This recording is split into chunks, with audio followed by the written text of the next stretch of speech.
अजित पवारांच्या विमान अपघाताबद्दल आमदार रोहित पवार यांची पत्रकार परिषद झाली आणि त्यांनी केलेले आरोप सगळीकडे चर्चेत आले.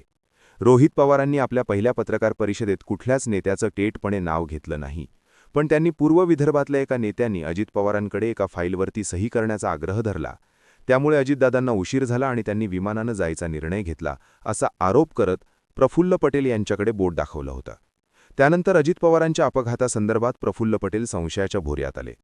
पण विषय हा फक्त प्रफुल्ल पटेल यांचाच नव्हता. रोहित पवारांनी आणखी एक उल्लेख केलेला तो पॉलिटिकल कन्सल्टंटचा, त्यांच्या कॉन्ट्रॅक्टचा.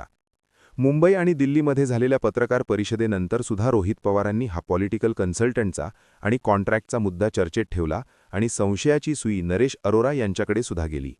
पण नरेश अरोरा यांची चर्चा फक्त रोहित पवार यांच्या आरोपांमुळे होतीये का? तर नाही.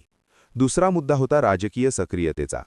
विधानसभा निवडणुकीत नरेश अरोरांची भूमिका अजितदादांसाठी गेम चेंजर ठरली असली तरी ते सार्वजनिक व्यासपीठावर किंवा पडद्याच्या पुढे कुठेच दिसत नव्हते. याबाबतीत ते ॲक्टिव्ह झाले अजितदादांच्या निधनानंतर. तर 30 जानेवारीला राष्ट्रवादी काँग्रेस पक्षांतर्गत अनेक बैठका झाल्या, बरीच हालचाल सुरू होती. तटकरे, पटेल, भुजबळ असे दिग्गज नेते असलेल्या राष्ट्रवादी काँग्रेसमध्ये उपमुख्यमंत्री कोण होणार हा मोठा प्रश्न होता आणि त्यावेळी नाव पुढे आलं ते सुनेत्रा पवारांचं. झालं असं की 30 जानेवारीला नरेश अरोरा यांनी सुनेत्रा पवारांची बारामतीत भेट घेतली आणि त्यानंतरच सुनेत्रा पवार उपमुख्यमंत्री होतील या बातम्या माध्यमात यायला सुरुवात झाली. 31 तारखेला सुनेत्रा पवारांनी शपथसुद्धा घेतली.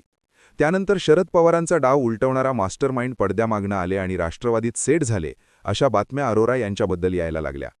अरोरांनीच सुनेत्रा पवारांना शपथविधीसाठी तयार केलं असंही सांगितलं गेलं.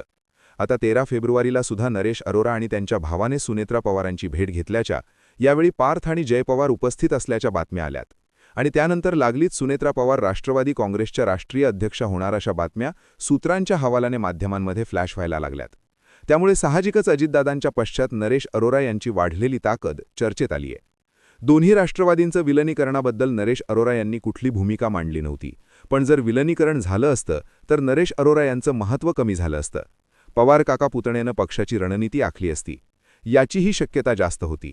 त्यातही अरोरा यांच्या हस्तक्षेपानं जे निर्णय होत असल्याचं सांगण्यात येत आहे ते निर्णय विलनीकरणाचा रस्ता आणखीन कठीण करणार आहेत.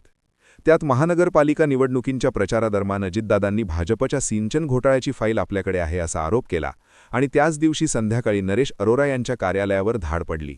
त्यानंतर महानगरपालिका निवडणुकीत पुणे आणि पिंपरी चिंचवडमध्ये अजितदादांना अपेक्षित असं यश मिळालं नव्हतं.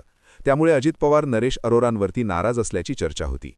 साहजिकच सूत्रही अजितदादांच्या हातात नसतील तर नरेश अरोरा यांचा फायदा होता असा सूचक इशारा आता अपघात नाही तर घातपात होता असा आरोप करणारे रोहित पवार देव पाहतायत.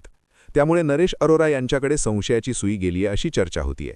थोडक्यात रोहित पवारांनी केलेले आरोप, अरोरांना होऊ शकणारा राजकीय लाभ आणि अजितदादांच्या पश्चात त्यांनी घेतलेली राजकीय भूमिका हे डॉट जोडले जात असल्याने नरेश अरोरा संशयाच्या भोर्यात आलेले आहेत. रोहित पवारांनी केलेले आरोप, अरोरा यांची राजकीय भूमिका याबद्दल तुम्हाला काय वाटतं? तुमची मतं